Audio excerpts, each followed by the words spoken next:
Bom, eu acho legal, antes da gente começar a falar um pouquinho sobre a nossa interpretação do livro Campo Geral, a gente falar um pouquinho sobre o autor de Campo Geral, que no caso é o Guimarães Rosa, que ele até hoje ele continua sendo um dos escritores mais importantes da literatura brasileira relacionado ao modernismo. E com apenas 22 anos ele entrou para a faculdade de medicina e no ano de 1967 ele entrou para a Academia Brasileira de Letras, sendo a terceira pessoa a ocupar a cadeira de número 2. Mas, infelizmente, 3 dias depois, ele veio a falecer. Vale também acrescentar sobre os neologismos e a oralidade da obra do Guimarães Rosa. É um autor que ele utiliza muito oralidade, principalmente.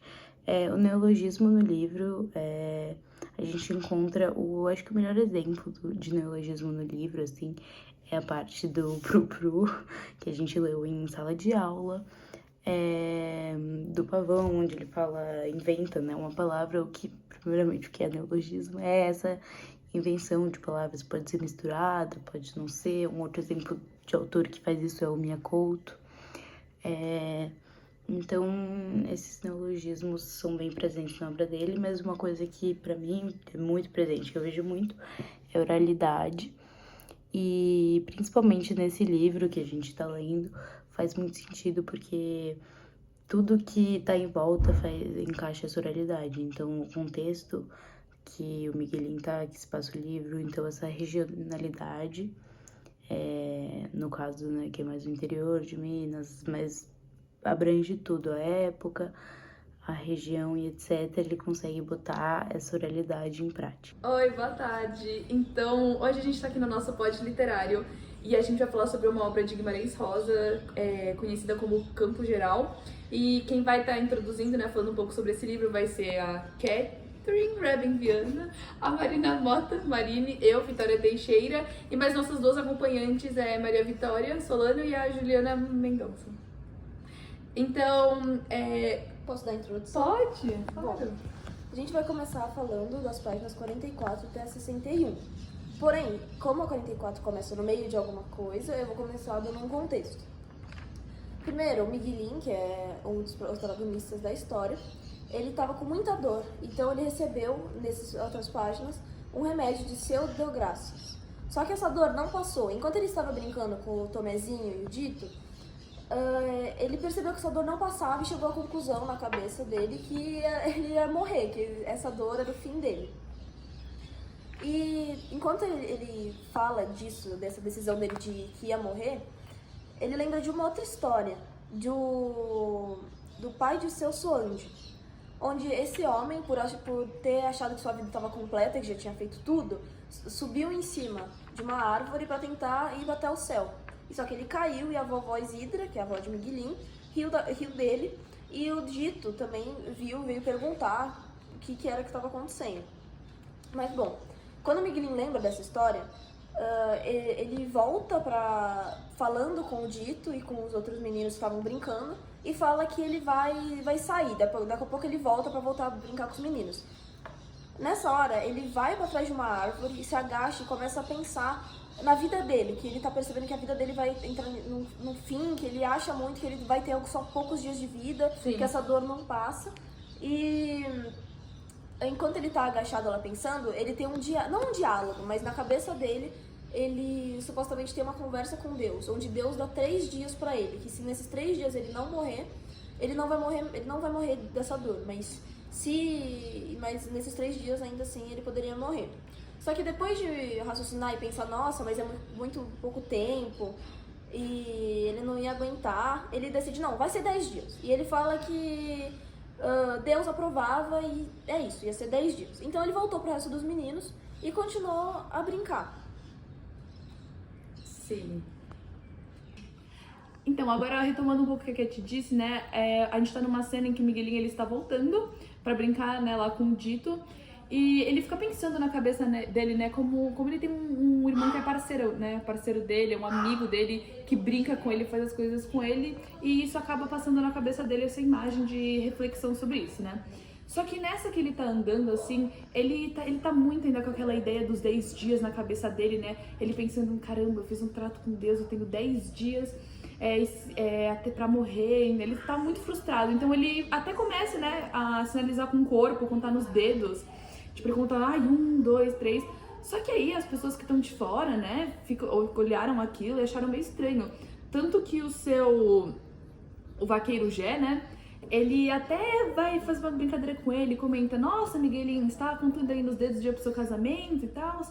Só que o Miguelinho pensa na cabeça dele, nossa, como é esse vaqueiro Gé, ele é uma pessoa desperdiçada, como é que ele não tem mais o que fazer, ele fica, né, me enchendo minha paciência, assim, sabe? Então é basicamente isso, a gente consegue perceber muito essa frustração do Miguelinho com esse trato que ele fez com Deus. E comentando, dava pra todo mundo em volta do Miguelinho conseguir perceber que ele tava agindo estranho, que ele tava contando muitos dedos, e ninguém entendia por quê, porque ele não falava nada sobre isso, sabe? Ele não comentava. E dava pra ver também como o Miguelinho, ele não percebia disso. Ele tipo, tava pensando muito sobre esses 10 dias, tanto que ele fez esses 10 dias pra conseguir também participar da novena, que é meio que uma tradição religiosa, tipo uma reza deles, assim. Um período de 9 dias, que você vai rezando. Período de 9 dias. Então ele agora teria tempo pra participar disso. E ele não percebia que ele estava demonstrando tanto essa preocupação com tipo, esses poucos dias de vida. Sim. Bom, agora o Miguelinho começa a descrever outra coisa, e um narrador também junto, que fala que começa o tempo de chuva, que tem bons pastos, e o pai fala que é época de leite, de requeijão e queijo, que é uma época boa financeiramente, né?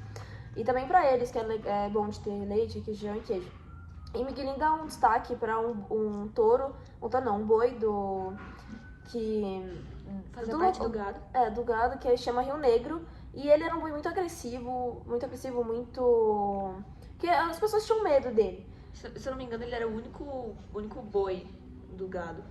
Ele era o único boi, ele que regia tudo lá. Só que o Miguelinho dá destaque também a uma história em específico, quando esse boi, o Rio Negro, ele avançou nos meninos, no Tomezinho, no Miguelinho e no Dito.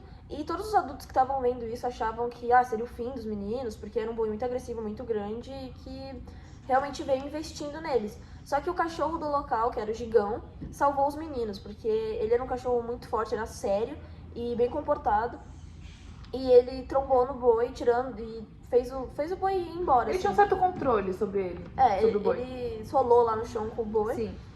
Mas conseguiu salvar os meninos. E por causa disso, o Gigão, né, ele era muito bem recompensado. Ele ganhava restos de tripa de galinha quando faziam, a cabeça de galinha. E enquanto o Miguelinho falava do Gigão, ele pensava que estava com saudade dele, desse cachorro. E enquanto ele pensava nisso, ele pensava, meu Deus, agora falta menos dias assim pra eu morrer e não dá mais tempo de eu participar da novena, que era aquela reza de 9 dias que ele queria participar, porque já tinha passado 2, ele não tinha começado. E então ele fica lembrando disso de novo, que ele vai morrer, que falta poucos dias pra ele morrer. Ele remoe muito isso, né? Sim. E enquanto ele pensa isso, de que, meu Deus, não vou conseguir mais rezar porque não tem mais dias suficientes sobrando assim pra eu rezar, ele fala, eu decidi que eu não vou fazer mais arte, não vou fazer mais isso. A única coisa que ele diz, que o narrador conta que ele fez, foi ter subido numa árvore chamada Árvore de Tentos, com o Dito, pra apanhar umas frutinhas que tinham lá. Só que um galho que ele tava se segurando quebrou, então ele caiu. Só que ele não se machucou na queda, a única coisa é que ele rasgou a calça. E também ele comenta como ele gostava muito de Dito, e como o Tomezinho, que era o outro irmão dele, ele não só ele e o Dito preferiam que ele não fosse para essas aventuras dos dois, porque o Tomezinho não conseguia subir na árvore, e era melhor quando ele ficava em casa dormindo, porque aí não atrapalhava ele. Ele tinha que cuidar dele. Eles tinham que cuidar, eles ficavam mais livres, assim, pra poder fazer o que ele quer. Mas enfim, e já que agora o Miguelinho tava com a calça rasgada, ele levou uma bronca enorme do pai dele, e o castigo dele era pra ele ficar nu até a mãe consertar, a roupa costurar dele, a isso, a roupa dele. E nessa parte, o Miguelinho, ele comenta de novo sobre esses dias que ele tem até a morte, que ele fala, eu não ficaria bravo com eles, mas eles não sabem disso que eu vou morrer, senão eles não me tratariam desse jeito. E ele fala que ele tá com uma raiva, assim, por fazer ele passar um mico desse, e que é uma raiva que ele podia ter raiva, assim, até do Dito, que é uma pessoa que ele sempre fala que gosta muito, que ele claramente tem um carinho, só que ele fala nessa hora que conseguiria ficar com uma raiva, assim, até pelo Dito. E enquanto, mesmo ele falando, não mal, mas falando que poderia ter uma raiva assim do Dito, ele volta a falar bem do mesmo. Falando que o Dito, ninguém botava o Dito de castigo, porque o Dito era todo sabido. Ele chama ele com favoritismo pra cima do Dito. Sim, em relação a ele. e ele falava com mais firmeza com as pessoas grandes. E também, mesmo quando o Dito fazia alguma coisa ruim, aí sim que ninguém pegava ele, porque ele era muito bom em se livrar dos problemas, assim. Agora a gente tá em outro cenário, né? Que é um cenário em que vai mostrar as pessoas, né, lá do gado, e elas vão estar laceando os bezerros. Enfim, só que nessa cena fala um pouco que Miguelinho, ele tá meio chateado, né, porque ele queria muito poder ajudar a participar, só que como ele tava naquela situação que a Cat tava explicando, que ele tava nu e o pai dele só ia deixar ele sair se quando a mãe dele voltar e costurar a roupa dele, então ele tava de castigo, então ele só ficou vendo por fora a situação.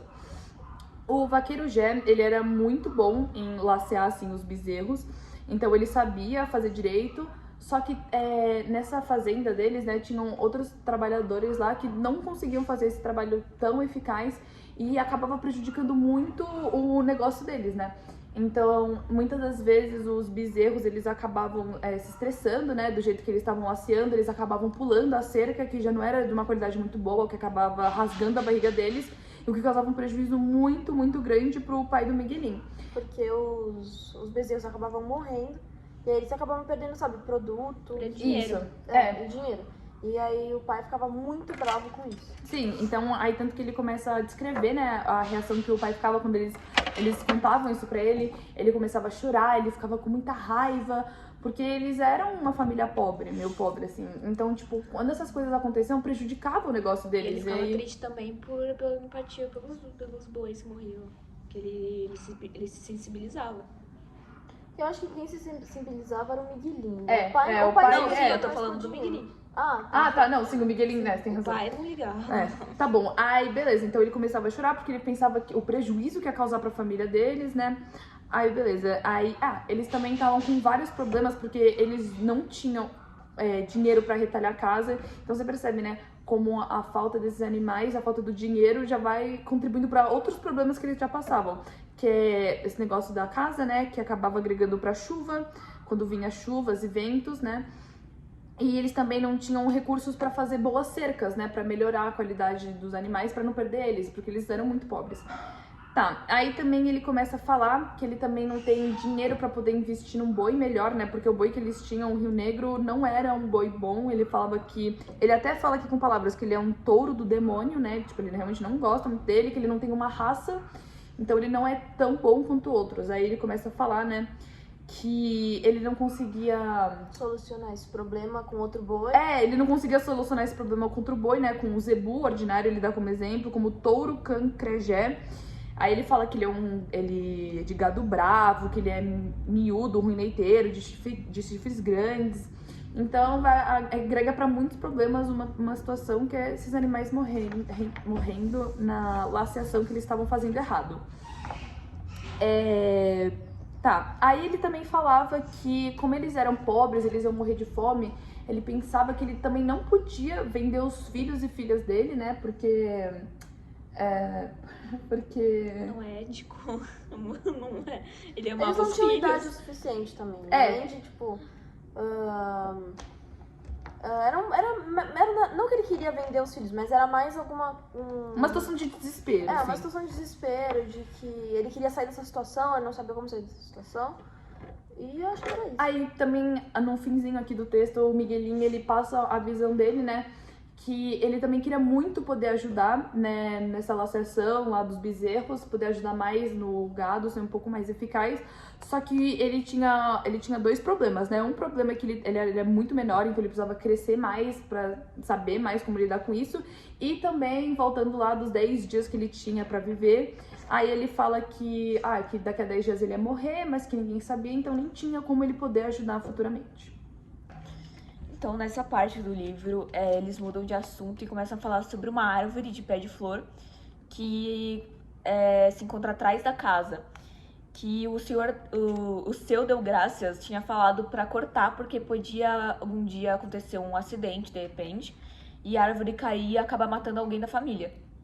E o Miguelinho, ele jurava que ele queria morrer se a árvore caísse por conta dos 10 dias, e ele achava que isso seria a causa de sua morte. Então, a mãe não queria que cortar, porque ela não queria seguir as ordens do seu Deu Graças. E então o pai, ele seguiu as ordens da mãe, ele também resolveu não cortar. Então o Miguelinho, ele falou pro Dito que ele ficaria muito feliz se essa árvore não estivesse lá, se essa árvore sumisse, se cortassem essa árvore. Então o Dito, ele foi até o vaqueiro Saluz e disse que o pai dele tinha pedido para cortar a árvore. E quando os outros viram e que ele falou que ele mentiu pro vaqueiro Saluz, todo mundo achou que ele ia apanhar de sair sangue, que os pais deles iam bater muito nele. Mas ele nem tava ligando, ele voltou a brincar com seus brinquedos de boi coloridos e tal. Então, quando o pai dele, do Dito, foi questionar ele sobre a mentira, ele disse que você pode bater em mim se você quiser, mas eu pedi pra ele cortar porque eu não queria que o senhor adoecesse, que eu gosto demais de você. O Dito tinha uma capacidade muito grande de convencer as pessoas, de mudar, tipo, o pensamento das pessoas. Então, o pai disse que o menino era muito corajoso e que nunca mentia, então, tipo, ele não ia bater nele. E isso volta naquele assunto que o Dito era o filho mais favorecido, assim, era o filho que da família. tinha um favoritismo pelo Dito. Então, depois do Dito sair impune da sua mentira, ele foi fazer o que ele costumava fazer, que era espionar um ninho de filhotes de bem-te-vi, que ele ia espionar com os amigos. Só que ele não tinha medo nenhum, só que o Miguelinho, ele falava que o bem-te-vi podia cegar eles, bicar o olho deles, furar os olhos. Então, toda vez que o Dito chamava o Miguelinho pra ir junto, o Miguelinho recusava. Então, o Dito, ele começou a não chamar mais o Miguelinho, porque ele nunca ia. E nessa parte do livro, meio que mistura, não se sabe se é o narrador falando ou se são os pensamentos de Miguelinho. Porque fala que cada dia todos deixavam de gostar dele um bocadinho. E cismavam sorte dele, parece que todos estavam pressentindo e queriam desacostumar. Tipo, não se sabe se parece que é os pensamentos de Miguelinho, porque fala que parecia que as pessoas já estavam tipo, abandonando ele, tentando se desvincular dele, por causa da morte dele, que estaria próxima. É tipo uma paranoia, né, de Miguelinho. Sim. Ele sempre faz Ele isso. tinha essa paranoia Ele começou a ter essa paranoia porque faltava apenas 3 dias, ele achava que as pessoas já estavam abandonando ele porque ele ia morrer. Miguelinho também fala que ele se arrependeu de ficar contando os dias, porque todo dia ele acordava com essa angústia de, falta tantos dias. Enquanto o Tomezinho acordava feliz, ele acordava triste pensando nisso. E isso colaborava para esse pensamento dele de que as pessoas estavam se desvinculando dele, que todo mundo não gostava dele, estavam excluindo ele. Porque enquanto ele acordava super triste, O Tomezinho... o Tomezinho e as outras pessoas estavam normais. Estavam agindo normalmente, só ele tava passando por alguma coisa muito difícil. Passando por esses pensamentos paranoicos, sei lá. Bom, em oposição com isso falado antes, que onde ele estava feliz, falando que a alegria do Dito valia muito, ele começa a falar de como que era o aspecto físico de onde ele morava. Ele começa falando do som das vacas, dos passarinhos que iam e vinham, das cigarras, das rolinhas, tudo isso. Mas ainda quando o sol não tava ainda se pondo. Só que aí quando ele vai se pondo, vai anoitecendo, ele começa a falar do sorumo dos sapos e que aquele lugar do Mutum era muito triste e era feio. E que era muito escuro e todos os maus bichos estavam esperando lá. E tanto que ele via umas sombras e ele falava, será que são morcegos? Mas será que são só morcegos isso? Será que não é mais nada? Então, já que estava escurecendo, ele entra pra casa, ele nunca ficava muito tempo por causa que ele achava o lugar feio e triste. E tinha medo também dessas criaturas, assim, que ele achava que tinha na mente de criança dele. E como esse era o último dia dele, a noite do penúltimo dia, né, que ia ir pro último dia dele, ele tava um pouco ansioso, ele não queria dormir, ele queria espiar 7 estrelas no céu, ele queria conversar com o Dito, mas ele não tinha um ânimo, ele tava muito preocupado, muito ansioso, que essa era a última noite Da vida dele. É, Por causa assim, dos tipo, 10 dias. Né? É. Então, entrando num assunto que é Bem bom para debatido, né? bem bom para debater, é sobre a visão do Miguelin diante o mundo, sabe? Que é bem diferente dos adultos que ele convive. Porque ele tem uma visão mais consciente da vida, mesmo sendo uma mente infantil, continua sendo uma mente mais consciente, muito diferente dos adultos que convivem São com ele. retratados no livro, né, principalmente. Sim, que são retratados no livro, que eles veem a violência como algo mais comum, como algo mais normal. Eles tratam desses assuntos, tipo, o Miguelin, ele vê muita violência, sabe? Ele nunca apoiou, ele nunca deixou de se importar com o que ele via, sabe? Diferente dos A adultos. violência é uma coisa que abala o Miguelinho. E quando ele vê as coisas, aquela brutalidade, que num episódio lá que a Juliana, ela cita, né? Do tatu, né? A violência que eles matam aquele tatu, os adultos, eles riem depois que acontece, eles ficam... O Miguelin Eles fica ficam abalado. felizes, eles ficam eles ficam tranquilos, felizes, eles ficam veem isso tranquilos. como- Uma coisa normal, do É, dia a uma dia. coisa normal e uma coisa boa, porque não atrapalharia a A produção deles. deles. Enquanto o Miguelin fica Enquanto o abalado. Miguelinho, ele fica abalado porque ele vê mais o ponto de vista do animal, dos maus tratos, entendeu? Então, essa visão dele é muito mais consciente do que a dos adultos que são retratados no livro. Sim, e também dá pra destacar que ele não acha isso justificável, nem Isso. por tipo, idade nem nada. Tanto que ele fala, como a Juliana falou, que mesmo que as pessoas cresçam e tenham mudado, elas nunca vão poder esquecer que elas concordavam com isso, que elas Verdade. concordavam com essa violência e achavam feliz e, tipo, no meio de risos dessa violência, que colocava o Tatu num sofrimento enorme que angustiava o Miguelinho. Bom, depois de toda essa aventura com o seu Auristeu, depois da caçada, a batida da anta, o Miguelinho tava com muita fome. Então ele comeu muito, ele até estava se sentindo mal depois de comer tanto, ele ficou frio, suado.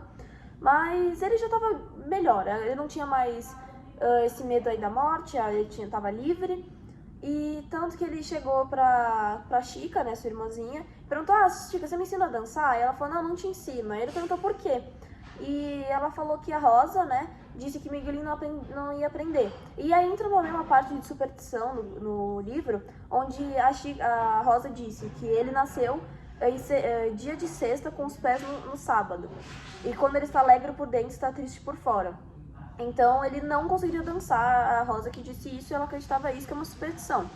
Aí, passando para outro dia, era bem de manhã, com sol bonito, e o Miguelinho tava andando, tipo, pelo local, assim, vendo as coisas, ouvindo os passarinhos, e enquanto o vaqueiro Salu tirava o leite, o Dito tava tentando ajudar a tirar o leite, e também ele comenta por cima de algumas bezerrinhas que tinham um nome para cada irmão, como o do Miguelinho, que a vaca chamava Sereia. Enquanto o boi, que era o Rio Negro, não saía de junto da gadeada, ele ficava lá, às vezes ele olhava feio, ou se lambia por causa das moscas, das vermes que ficavam nele, que é visto como culpa do vaqueiro Salus também, porque não cuidava dele, mas o boi era muito bravo, por isso que era um problema. E o Dito, do lado do vaqueiro, só queria saber de mais histórias e queria saber de tudo. E enquanto o Miguelinho andava e apreciava e via o que as pessoas estavam fazendo, a sua mãe pediu para ele levar uma comida para o pai, que estava trabalhando na roça, plantando coisas. E o Miguelinho tinha que passar por um pedaço de mato, que ele não gostava de passar, porque ele não gostava de passar por mato perto da casa dele. Mas enquanto ele passava, ele tentava prestar atenção nos passarinhos. Só que enquanto ele chegava perto desse mato, ele ia percebendo que as coisas iam mudando. Por exemplo, os passarinhos mais piavam para chamar fêmea do que realmente cantavam. E Mas era um pedaço meio sombrio, assim, que ele não gostava de passar. Mas ele ficava, não, que ele não pode ter medo. Ele não tinha medo nenhum. Ele tentava se convencer que aquilo ele não ia... Que não ia abalar ele, né? Que não ia abalar, que ele tava muito engraçado, né? que ele tava passando por aquilo e que ele ia passar pelo mato destemido. Quando ele viu que ele tava chegando perto da roça onde o pai tava trabalhando, o pai... Aqui o narrador e o Miguelinho, não dá pra saber muito bem, fala que era um alívio pro pai ver o filho chegando, porque tava vindo ele com a comida. Enquanto ele entregava a comida pro pai, o pai ficava sentado, comendo, quieto, não conversava com o Miguelinho, mas o Miguelinho gostava de ver ele comendo, então, porque tinham borboletas que passavam por lá, ou só de ficar na companhia do pai. Então, enquanto ele comia, o Miguelinho ficava só olhando, esperando. E às vezes ele mandava umas frases que, quando o senhor achar que eu posso, eu venho também ajudar o senhor a capinar a roça. E o pai não respondia, e o Miguelinho sempre achava que ele tinha falado alguma coisa errada, porque o pai não demonstrava esse afeto, assim, só com o dito às vezes. Aí que a gente vê de novo esse favoritismo com o dito, né? Coitado, o Miguelinho ele até tenta uma entrosa com o pai pra fortalecer o relacionamento deles, mas a gente pode ver que o pai não quer corresponder. Enfim, o pai apenas, quando ele acabava de comer, ele agradecia a Deus e falava pro menino voltar logo pra casa pra devolver a bandeja pra mãe acabar de lavar. Outra coisa também é que o cenário que a gente pode observar, descrito no texto, é que nas cercas da roça tinha uma caveira inteira de boi, de chifres grandes e bem branca. E isso significava uma boa sorte, que é de novo uma superstição. E também, entre as cercas, assim, tinha muitos chifres de boi, que também significava boa sorte, para tirar um mal olhado. Eles acreditavam que isso afastaria as coisas ruins, os maus olhados pro do gado local. deles, as plantações, plantações, isso. que tipo, o pai tava plantando milho, feijão, também plantava algodão. Queria um espantalho pra gente, que a gente colocava na horta pra tirar os bichos. Um boizão, mano. Enfim, e o Miguelinho pegava a bandeja vazia e de novo ia ter que passar por aquele mato. Enquanto ele tava voltando, ele pensava que ele, por causa de ser o Aristeu que contava histórias pro Miguelinho, ele tava com isso de, vou criar histórias, vou contar pro dito. Pode ser mentira? Pode. É uma história, mas ele vai contar pro dito. E ele sempre pensava em ser Aristeu e pra tudo. E que queria ter muitas histórias pra poder impressionar as pessoas, igual o ser Aristeu impressionou ele. Enquanto ele tava voltando, ele de novo tinha que passar por aquele matinho que ele falava, matinho bobo, mas ele tava com medo de passar pelo mato. E quando ele viu, realmente, ele achava que tinha um vulto, sabe? Ele ficava vendo coisas, assim. E realmente tinha um homem que saía de trás de umas plantas, só que era o tio Terez dele. Bom, entre a página 56 e 54, o começo, o Miguelinho tá completamente, assim, achando que vai morrer. Ele tá muito triste, tipo, tem uma hora que ele quer se juntar com o Dito pra brincar, pra abraçar, pra ficar com o Dito, né, que ele tanto gosta. Mas ele nem consegue, ele não tem ânimo pra isso. Ele tá tão triste que ele não tem ânimo. Aí, depois de umas 2 páginas, continua, né, uma coisa meio básica, só que aí chega o seu Aristeu pra dar ver o Miguelinho, porque eles estão achando que ele tá tendo acesso, que ele não quer fazer nada. Só que aí o doutor chega, o Miguelinho meio que conta o que ele tá sentindo e achando que vai acontecer, né? Porque ele achava que ele ia morrer naquele dia. Aí, eles têm um acesso de riso, todo mundo, mas o Miguelinho não tá entendendo nada. E aí o médico conta, não, Miguelinho, você só vai morrer daqui uns 70 anos. Agora tá tudo bem, você fica doente normal, não sei o que, ele meio que acalma o Miguelinho isso, e o Miguelinho fica bem em choque, assim. É uma surpresa total pra ele. E aí, essa parte do livro, essas 4 páginas são isso. Bom, chega o momento do conto em que o Miguelinho, ele supõe que os amigos dele estão excluindo ele das brincadeiras pelo fato deles saberem que ele está à beira da morte. E ele fica perguntando pro Dito se eles ainda são amigos, se eles ainda gostam de brincar, enfim. E um ponto muito importante pra gente poder dar destaque é que o Miguelinho, ele já tinha uma visão mais amadurecida e mais consistente das coisas. ele nunca teve um ar muito de violência. Violência realmente nunca foi uma coisa dele. E eles ficavam correndo atrás de Tatu Bola. E falavam que o Tatu Bola estragava completamente as plantações, que devia ter um fim trágico, que podia matar sem dó os tatus. Mas o Miguelin nunca gostou disso, porque, como já falei anteriormente, ele não tinha esse ar de violência. E isso só gerava mais desgosto pra ele, porque ele falava que mesmo quando eles crescerem, em algum momento da vida deles, eles vão ter gostado, eles vão ter achado aquilo divertido, eles vão ter achado aquilo legal de matar os tatus sem dó nem piedade.